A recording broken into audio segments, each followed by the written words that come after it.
Let's go.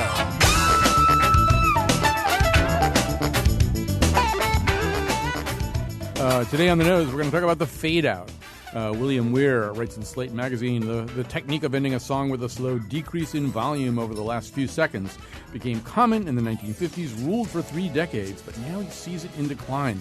The year-end top 10 list for 2011, 2012, and 2013 yield a total of 1 fade-out. Robin Thicke's purposely retro blurred lines. Not since the 50s have we had such a paucity of fade-out songs. So writes William Weir. We'll be talking about that and 2 other topics today on the Nose. We'll be talking about whether GoPro cameras and other kinds of network lenses are kind of almost distorting our notion of memory and reality. Everything has to be captured. We are cameras, and the record is the point of everything. We'll also be talking about disfluencies, especially us and where they fall geographically, perhaps also on the gender scale. Who are our guests? Carolyn Payne is an actress, dancer, comedian, and dance impresario.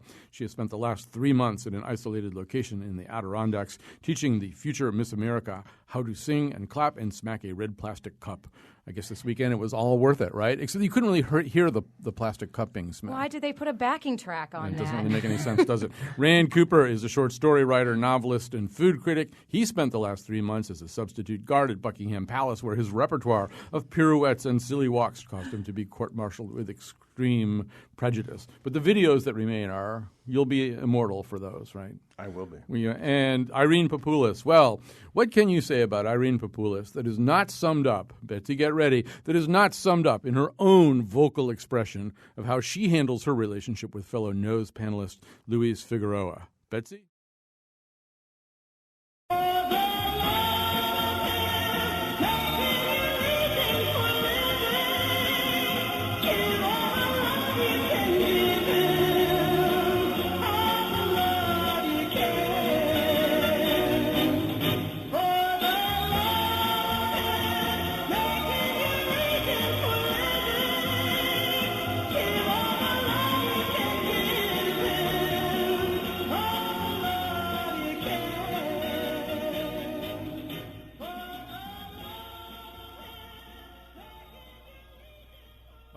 All right. So that is not actually Irene Papoulis singing. It is Bobby Martin. But that's an example of the slow fade, and it was very popular in the 1960s, which is when that song was released.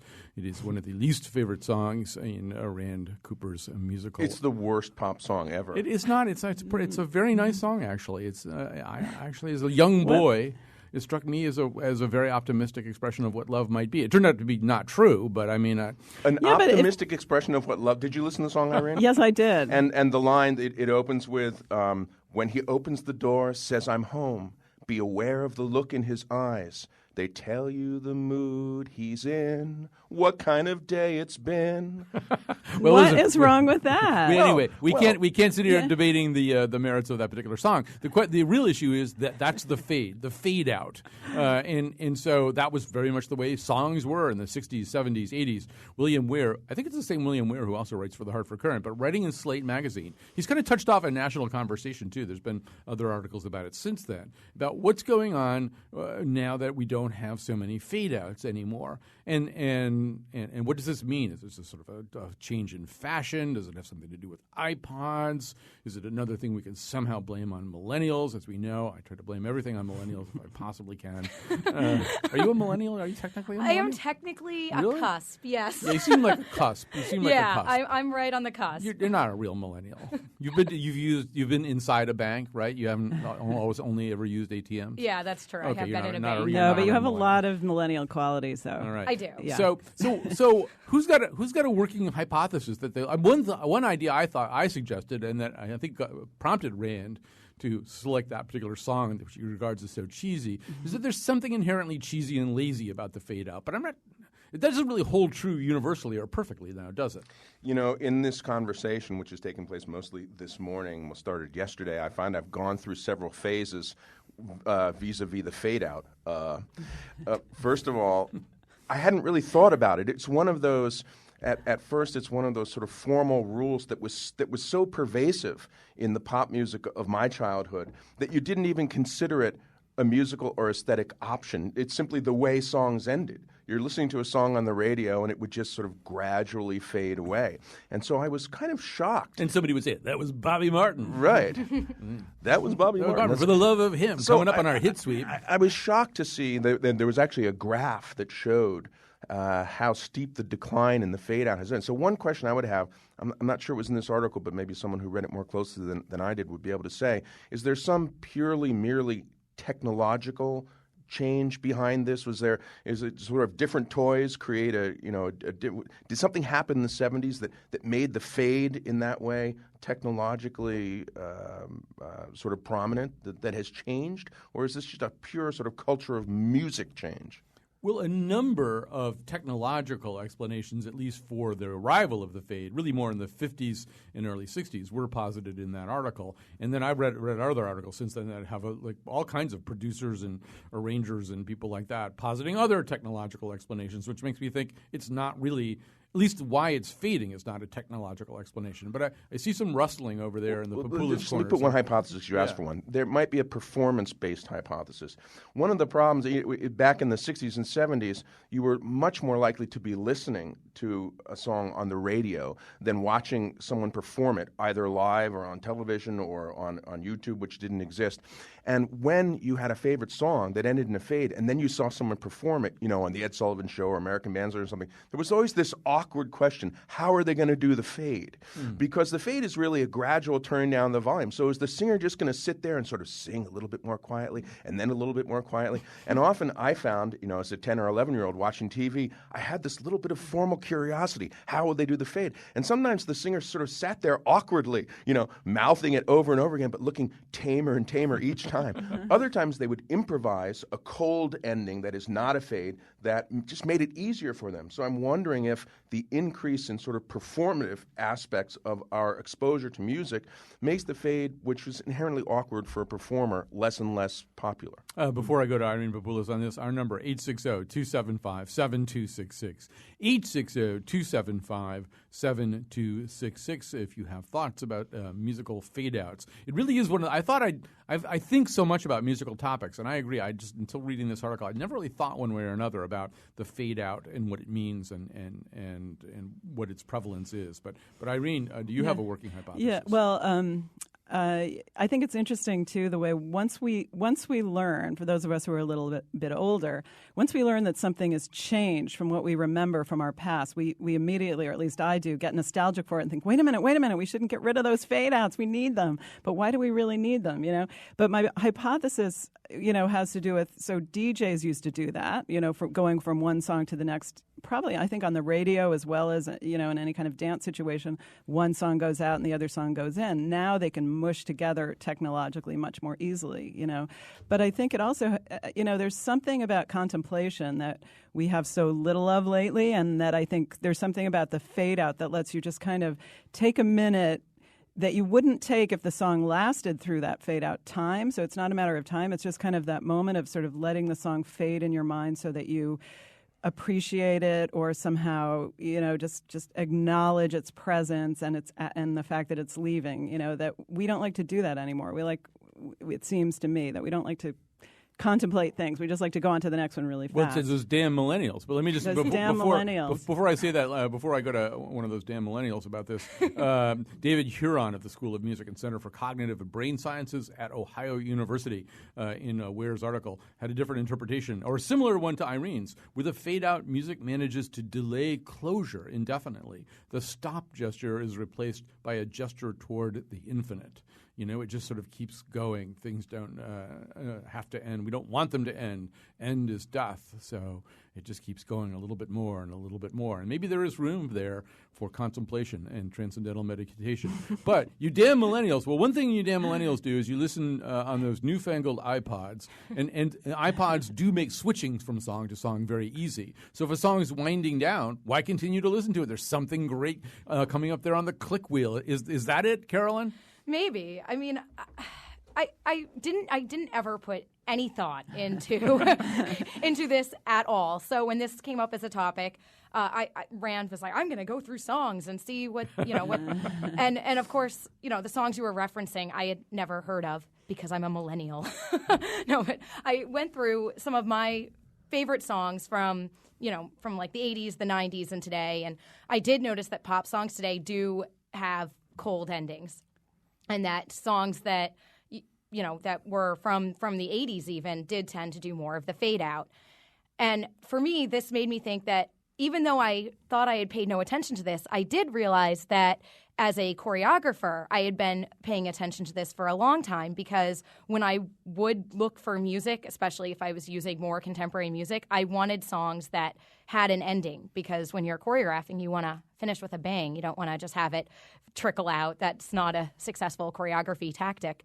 So I found that I was thinking about it kind of subconsciously and for another purpose, but not in listening. And definitely with your iPod, listening to things on shuffle, you're kind of your own DJ, but you don't, when you put it, my favorite thing is shuffle on the iPod. So I kind of like the surprise of what's coming up next. I like the song to end and, transition on to whatever else comes. And you don't like it to fade out? I don't think I ever, like I said, I never put too much stock into it. Yeah. Sometimes I find that fade out to just kind of be almost annoying. It's sort of just like this little crawl towards the end. I think I like a big finish. Rush to the next thing, right? Yeah. Well, of course, the fade out has been used lots of different ways, and Bill Weir talks about this, how it's been used to cover up mistakes, and it's also used sometimes for singers to kind of improvise wildly at the end of something. I mean, some songs, I went to see Steely Dan on Tuesday night in Wallingford, and I was reminded of the fact that even though they're musical snobs and very exacting musicians, most of their songs, especially their hits, do fade. They often fade over really interesting solos, though. Mm-hmm. Somebody's playing a great sax at the end of Deacon Blues, but the chorus is just there's a fade quality often to an entirety of a Steely Dan song. It's as if it's fading, from the get-go. But in concert, did they do it? No, they come up because their concerts are so much an acknowledgement. Had we but World and Time, I would give you my whole Steely Dan theory. But their concerts are very much an acknowledgement that what they always wanted to be was basically Duke Ellington, but born in 1948. And so now they're trying to be the Duke Ellington band. If Duke Ellington had grown up listening to Dylan and Chuck Berry. So, Colin, you pointed out, and I think it is a good point if we're going to continue to talk about this, that there are different kinds of fade-outs, and some are the lame kind, standard 70s, in which the refrain simply repeats over and over again and the volume goes down. Nothing's really happening. But other pop songs use the fade more creatively. You mentioned Stevie Wonder, and you said that he was sort of an interesting lab. We can actually give you some lab examples here. Let's listen to Stevie. This is back in his Motown era, where in fact he had a little bit less control over how things got rolled out. And so here's Stevie Wonder doing a fade on I Was Made to Love Her.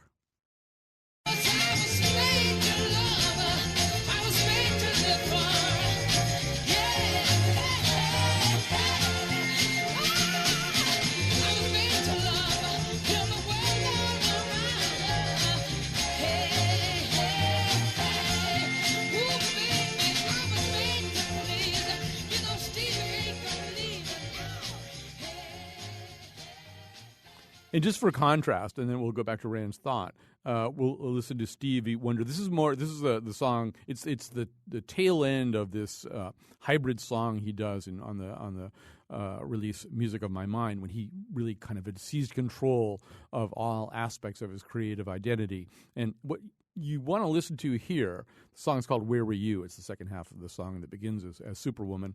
One of the things that Stevie started to do, and I found lots of songs where he did it, was to do something that sounded like it was going to be a fade and then really make a choice about how to end it. So you'll hear towards the end of this some beautiful guitar playing. I think it's by Dean Parks. It seems like it's about to sort of come down into one of those fades, and then it doesn't. So here's Where Were You?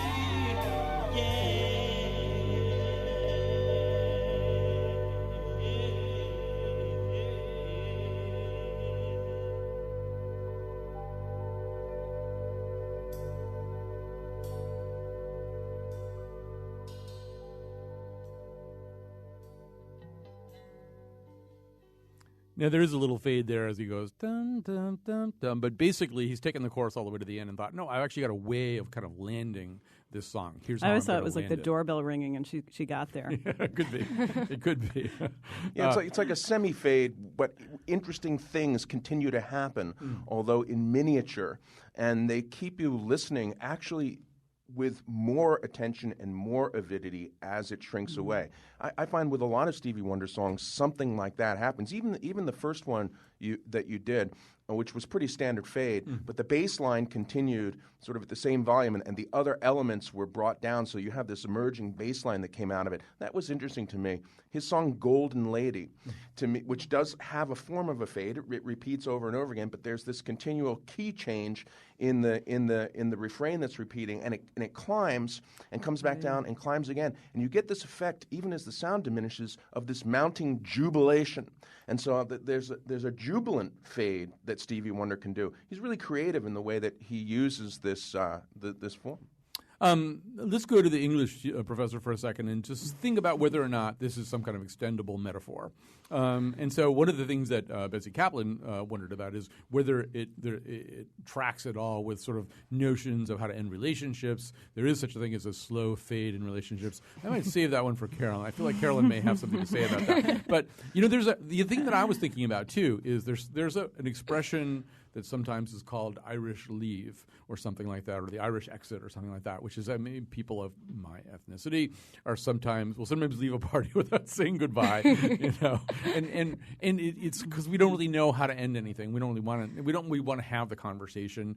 I'm sure it's not restricted to our ethnicity, but there's my friend Peter Shapiro, who I happened to have coffee with this morning, used to tell me all the time that how you leave anything, a meeting you had, a cup of coffee you had with somebody, a relationship is really important, and people underestimate departures. And I think that's kind of an interesting point, and that people who choose an ending for a song as opposed to just fading down what's been happening they're kind of doing that. They're kind of saying, yes, now I'm going to leave you. Here's the note, the literal note I'm going to leave you on. Yeah. Well, so I discovered thinking about this topic that there's a psychological concept called need for closure, and there's a scale at which they evaluate people based on that need for closure. Some people are way on one end. Some people are way, in the sense that they just want to know everything. Is it or are we in a relationship or not? Let's just decide and let's really fix it, or anything else. And on the other end are people that really have sort of almost, or not almost, have a lot of anxiety about closure. They always want to leave lots of options open. So I think that's a really interesting concept and an interesting continuum. And I like to go through all my friends in my mind and think, who needs closure and who doesn't need closure? And how about on this panel? How about Caroline? She kind of, and... But I think, yeah, absolutely. That's why I was interested in that, the blog from Salon, from the XX blog article, that in which the author was talking about talking about texting to break up with someone, which to me just seems bizarre. Is that a millennial concept, texting to break up? I was broken up with twice this year via Facebook. I mean, It was a private Facebook message, but twice this year. That's better than Mark Sanford broke up with somebody with a 12,000 word or 2,000 word post on Facebook. I suppose. When marriages break up, the effects, the instrumentation is so symphonic that you really would have to be talking about Wagner. So the pop music fade metaphor might actually be more useful to think of in terms of friendships. Or dating. Or dating. That if you look at the waxing and waning of friendships or dating relationships, maybe dating, that's so long ago in my life that I don't remember it anymore. But the way sometimes friendships, they do just have a sort of slow fade, and that consists of the same refrains in the relationship sort of repeating over and over again, but more quietly and less often. And then other relationships do have a cold, snap, crisp, clear. But ending. I think it's interesting to think. The point that article made is that if he's not answering your texts, the relationship's over. So why does he have to tell you the relationship is over?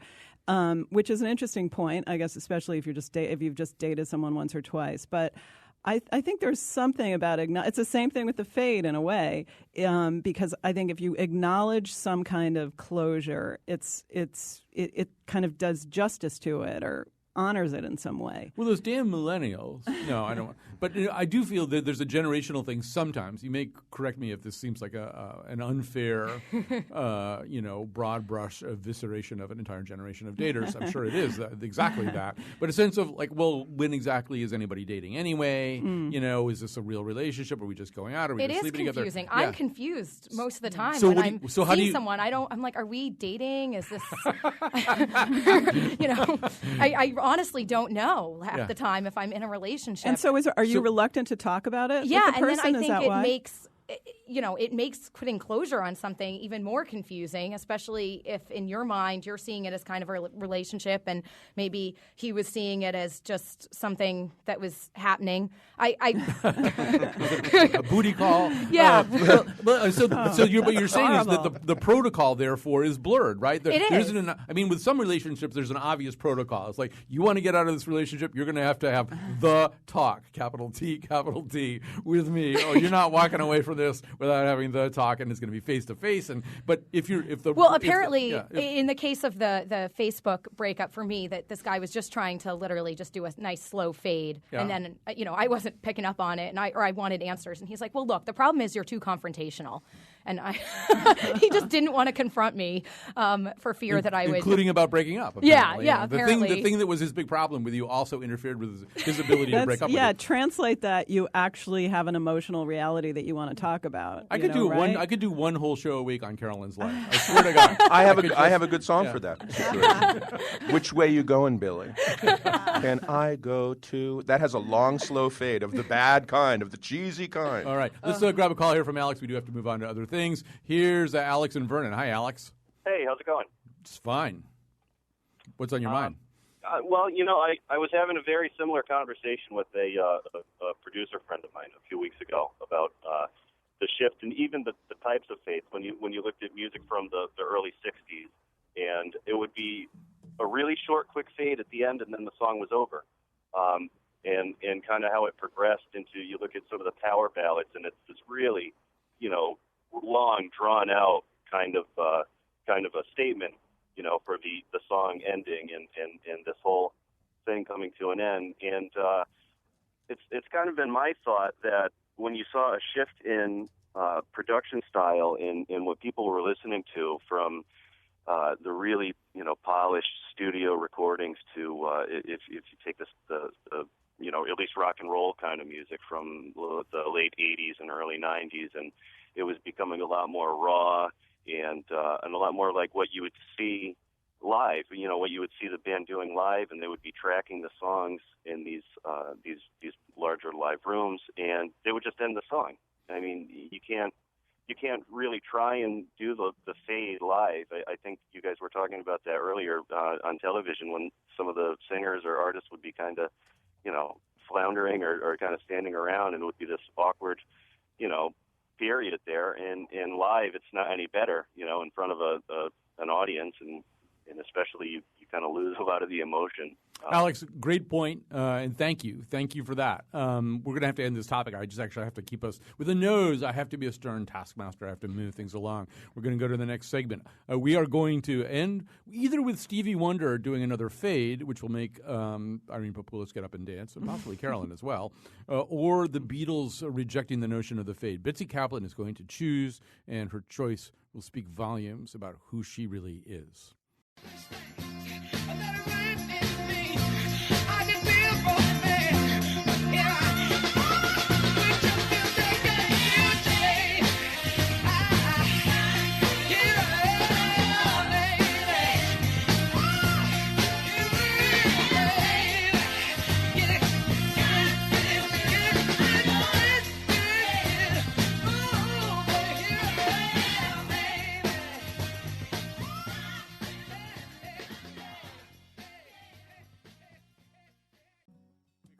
Here we come. We are back.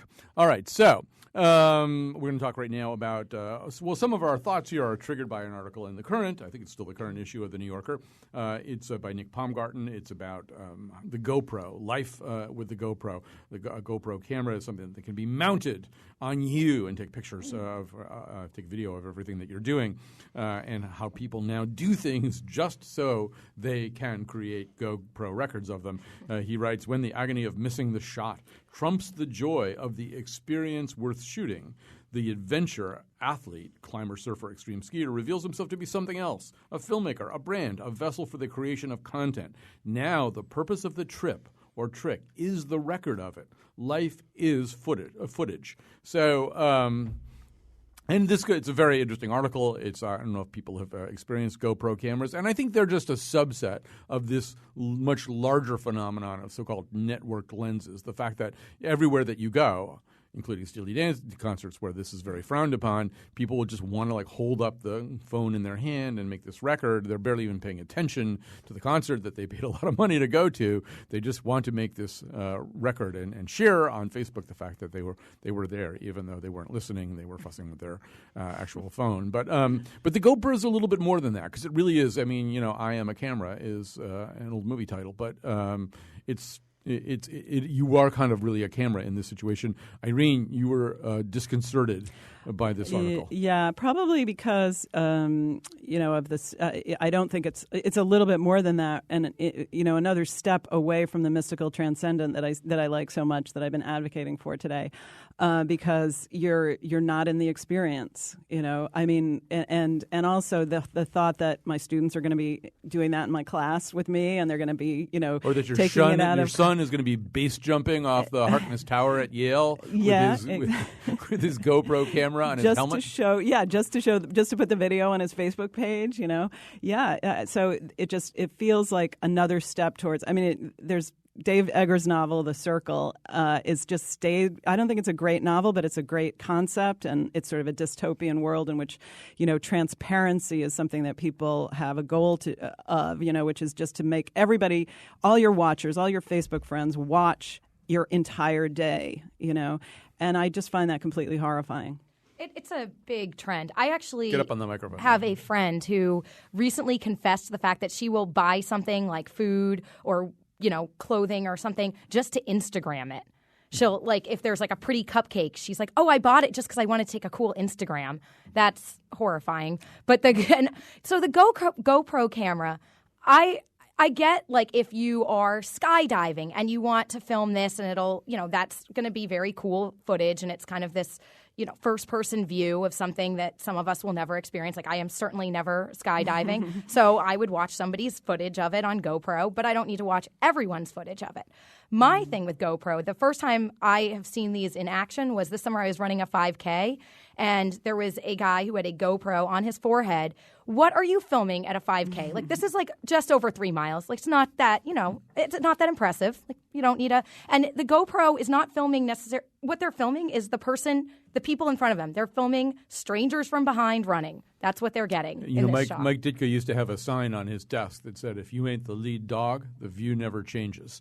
And that's kind of what you're talking about. Yeah. That's all there is to I'll give you sort of an echo of that. Last summer, I was I don't talk about this too much probably, but on this tandem bike ride across Europe from Paris to Amsterdam on tandem bikes. And I was doing this for a magazine article. And so Steve Lashover, I did ask Rand if he wanted to do this with me. But anyway, Steve Lashover, this wonderful photographer, was sitting in the back seat of the tandem, and he's got all kinds of photo equipment, including a GoPro, which he mounts on his bicycle helmet. And there was at least one other rider in this group of 80 tandem riders who was also a back rider, what's called a stoker, in the second seat, also with a GoPro on her helmet. Well, the problem there is the same problem that Carolyn's describing, which is that a lot of your footage would be of my back. So they solved this. Think about this now. They solved this when they were really interested in messing around with them, both of them, because sometimes we would be the two bikes would be side by side, and we would be doing these kind of air fights, these dog fights with our GoPro cameras. The two riders solved this by removing their helmets that had the GoPro cameras, so they could sort of aim their helmets at various things, and aim their helmets around the backs of the people sitting in front of them. So now they're exposing themselves to concussions and brain fractures and things like that, so that they can mess around with their GoPro cameras. But so, Rand, you'll get the final word on this. Well, the first thing I would do is recommend that people read this article because it's very well written and it's thoughtful. Nick Baumgarten makes one good point in favor of these cameras and really one larger point against. What I responded to favorably, there's a part of the article where he describes having mounted a GoPro camera on his son's skiing helmet and how when he watched the footage that was created, he had this sense of seeing the world as his son was seeing it. He makes a cool distinction between the selfies that are now ubiquitous when we take photos of ourselves with stuff in the background and this camera, which really does the opposite. It's a point of view camera. He says we could call these worldies, not selfies, but worldies, because it shows us the world as the bearer of the camera is seeing it. And that sense that you would suddenly be transported sympathetically into someone else's point of view is a great argument on behalf of this camera. Now, the big argument against it is that we're no longer we're now living experience at a remove into which is built this necessity to produce experience and purvey it, and that is somehow going to, in some way that Irene's very suspicious of, separate us from a sort of immediate and authentic kind of living. I will just say I approach that topic with some hesitation because writers do that all the time. The late novelist, I think John Gardner, told a story about how once he was driving a car and he came to a place, an intersection, and there had been a car accident. And a car was smashed up and there were people in the car.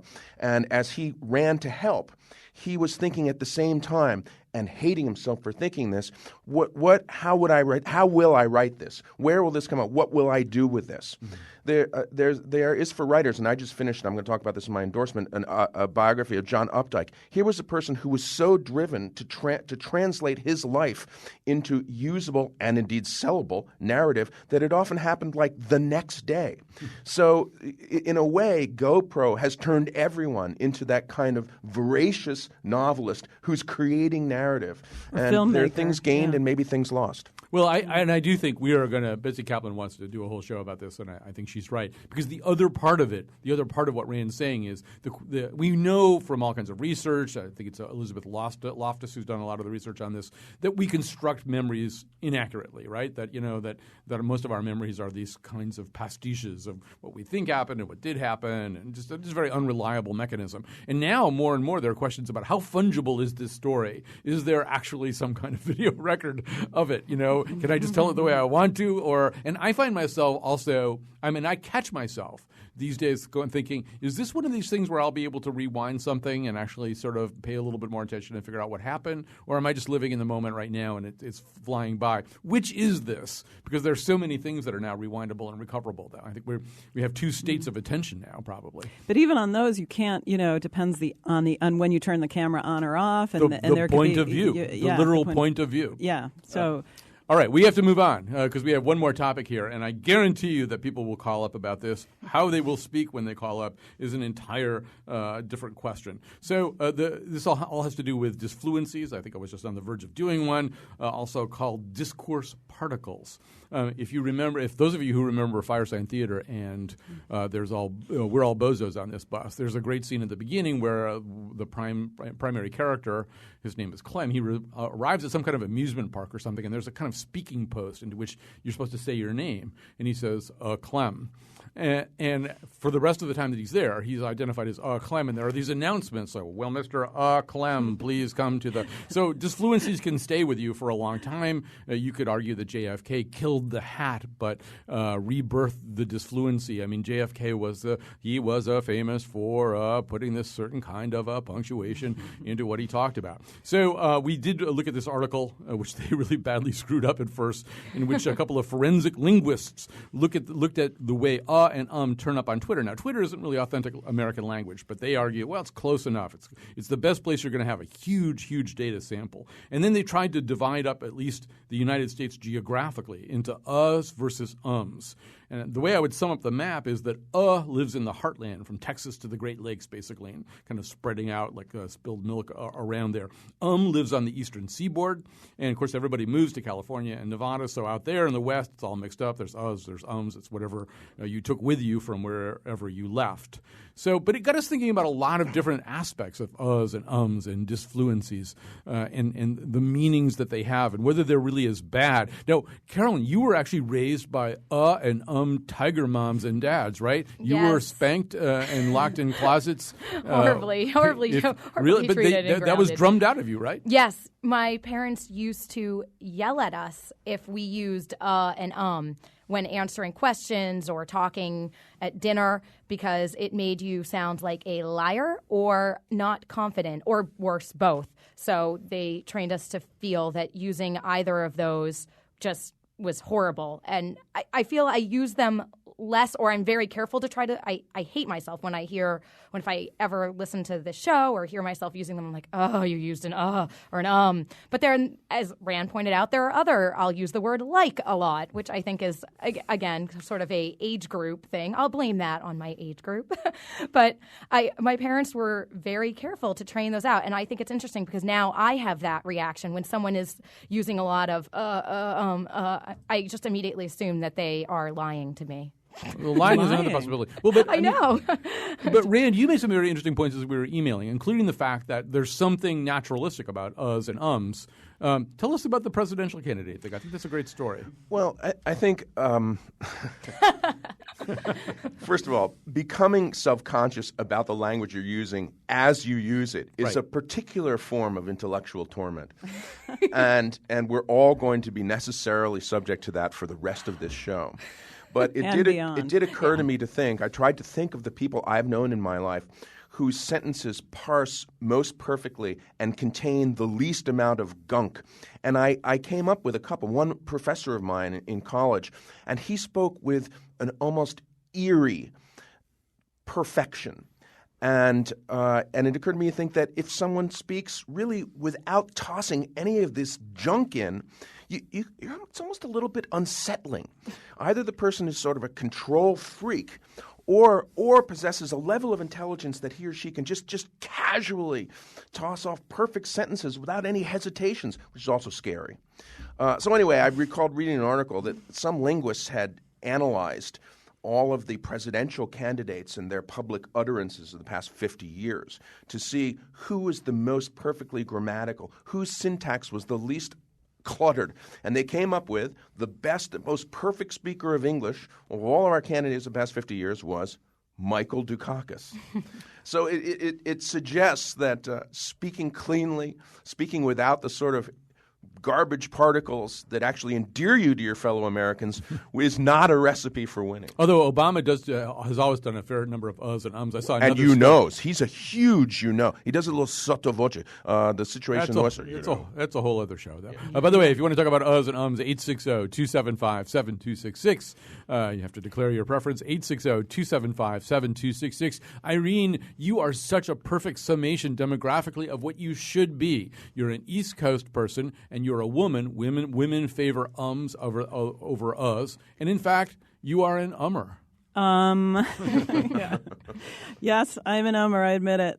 I immediately and don't actually, trust you. I have to say, and it seems like somebody has to say that, Rand, you are often seen as somebody who can toss off those perfect sentences without any kind of ums or uhs in the middle of it.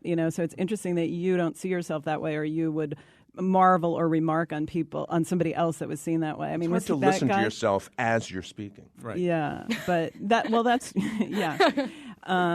So see, I said it again. I realized I said it because when I first they made a mistake in the article and they switched around, and I convinced myself that I was an person since I'm from the East Coast, but then I found out my friend said, no, you're an person. Colin is definitely an person. I am an person. I want to hear what you're about to say, but I just want to point out one thing about your You used an the way I think people are supposed to use an It's to pause and organize your thoughts. That's exactly the way you used your just now, that you were about to switch off from your take on Rand to something else. So you'd really kind of touch the pause button for a second with an so that you could gather yourself up for your next point. It's like a little bit of Muzak as we wait for the appointment to be fulfilled. Slow fade of my first point, yeah. Well, I think Somewhere in one of these articles I read about David Spade and the as a condescending comment that I think is great. The snarkish. Hello, we talked about that yesterday. Right. Yes. Or so something like that. Sarcastic. Yeah, sort of. Yeah, patronizing.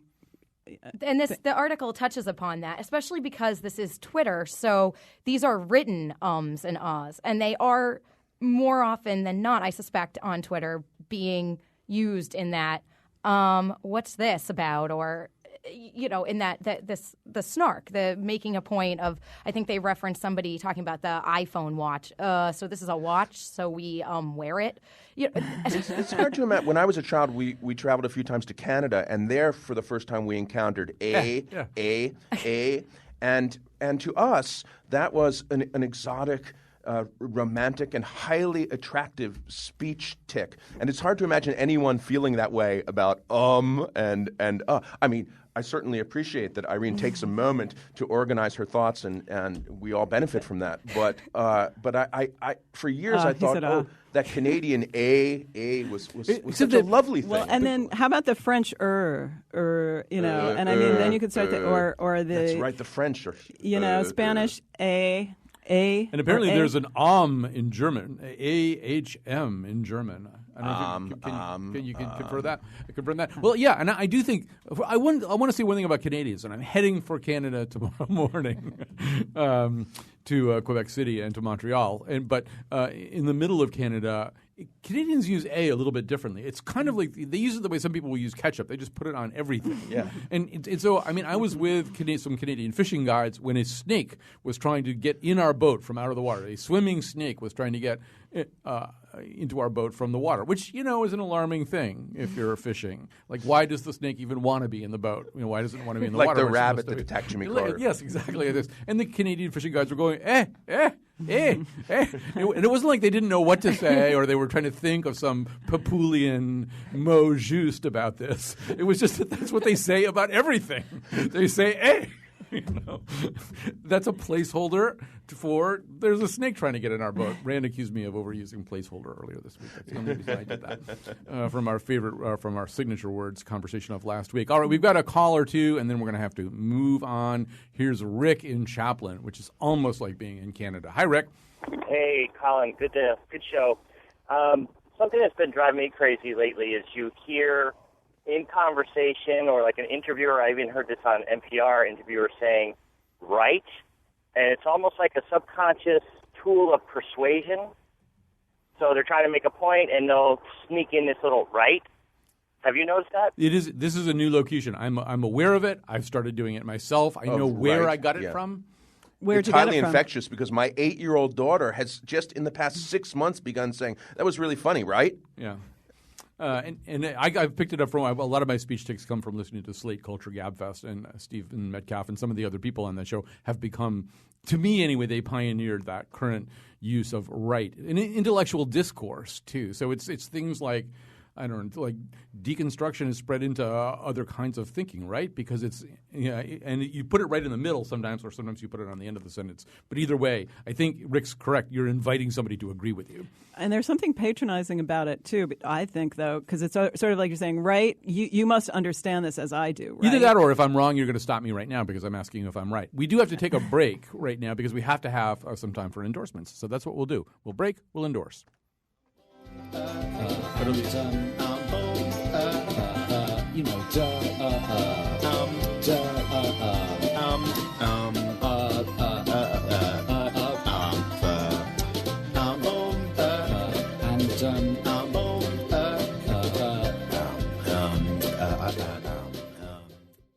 This is the point where Wolfie usually thanks everybody. Wolfie's not here today. Betsy Kaplan has been producing this show. Our executive producer, Katie Tolarski, has been running around making sure that we aren't forgetting to do various things and helping out in other ways. Our intern, John Francois, has been on the phones. The part of Bill Curry was played by, who should that be today? Shout out a name. The part of Bill Curry was played by... Stevie Wonder. Stevie Wonder. There you go. It wasn't that hard. We do encourage you to go to our website, WNPR.org. The audio of the show will be up there very soon, as well as everything everything else WNPR has been doing all week long. Also want to take this moment to encourage you to go to our 5th anniversary party on September 30th at the Infinity Hall in Hartford, the brand new facility there. Grace and Hugh will be there, and I assume Polly Messer also as well, to sing the song that you'll hear at the end of today's show. You'll be there. You'll pay $5. You'll get a drink, and then you'll pay for your other drinks. You'll have some snacks, and then you'll start to feel hungry after that. But basically, you'll have a great time. You'll meet some of your favorite nose panelists there. To be able to get you, we do need you to reserve your ticket so we know you're coming. So go to WNPR.org/events. And you'll see all the information you need to reserve your place and pony up your big fat $5. Then the following night, we're going to have a really interesting conversation about education, but just not about teaching and learning. Forget education policy. Watkinson School, we've got a fabulous panel. I'll be getting the word out about who's on that panel, but you're invited to Watkinson School. Go to watkinson.org. This is part of the Freshly Squeezed series, which I curate there, and learn a little bit more about this. This is sort of about how to take all the policy and stress out of this conversation and get back to the question of, what if your only priority was teaching and learning? What would that be like?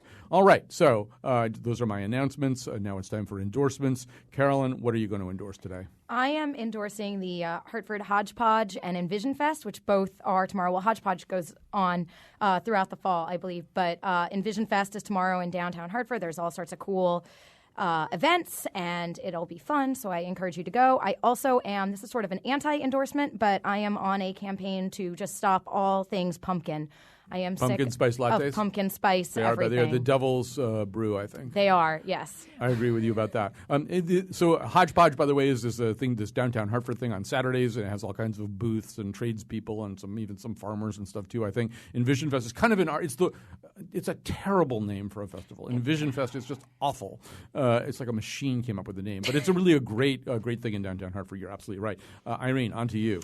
I'm just going to endorse Tangier's store because they move. Greek it's a people sticking up for Greek people. food. Yeah, there's Middle Eastern Greek pita. They have giant vats of olives. They have baklava. They have prepared food. They have deliciously fresh falafels. They've now moved to the former Cheese and Stuff, which is in the west end of Hartford.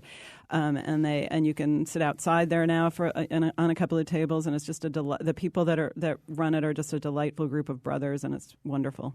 All right, Tangiers. What have you got, Rand? First, two classic pop song fade outs from the 60s and 70s. You got to listen to Marvin Gaye, What's Going On? That's like the party fade out. And then for the poignant fade out, Carole King on So Far Away. But I want to recommend two books that I read recently. One is Adam Begley's biography of John Updike. It'll be of interest to two classes of people, those who already love and admire Updike, and then those who are interested in how writers who do work from their own lives go about changing their lives into narrative. He did it constantly and in interesting ways. The second book is by a historian named Ronald Rossbottom, and it's called When Paris Went Dark, and it's a history of Paris under German occupation during World War II. And it's a sort of psychological profile of the experience of being displaced in your own city, but it's full of interesting historical tidbits. He notes that Pablo Picasso, who was resident in Paris during the war and who subsequently liked to let it be known that he resisted the authorities whenever possible. It turns out the only time he got in any trouble at all was when he was fined for eating a steak on a meatless day. So it's full of historical curiosities like that as well. When Paris Went Dark. I know that Picasso painting, Steak on a Meatless Day. I think they have it at MoMA right now. All right, so I will quickly endorse a couple of articles as well. I will endorse the John Lahr profile of Al Pacino, which is like one issue of The New Yorker ago. Al Pacino is such a mystery. And I mean, when you read this, you realize how much of a mystery Al Pacino has always been to you. And it doesn't clear up all the mysteries. It almost amplifies them, but in a really fascinating way. And then an article I had to hide from Rand because he would have wanted to make it a topic today. It's an article in Slate magazine about this revolutionary moment in the world of chess where out of nowhere this person has come to displace Magnus Carlsen, who's the reigning heartthrob, the One Direction of chess. It's a really interesting article. It's a long article for Slate, and it's really interesting. It makes chess very exciting. So all of that, I'm leaving. Email me, Colin, COLIN, at WNPR.org. Email me your favorite restaurant or bar in Quebec City or Montreal, and we'll have great shows for you next week. You'll love them, even if you heard them once before. Here's Grace and Hugh. I think maybe we're ending with Grace and Hugh. If we're not, we're ending with something else.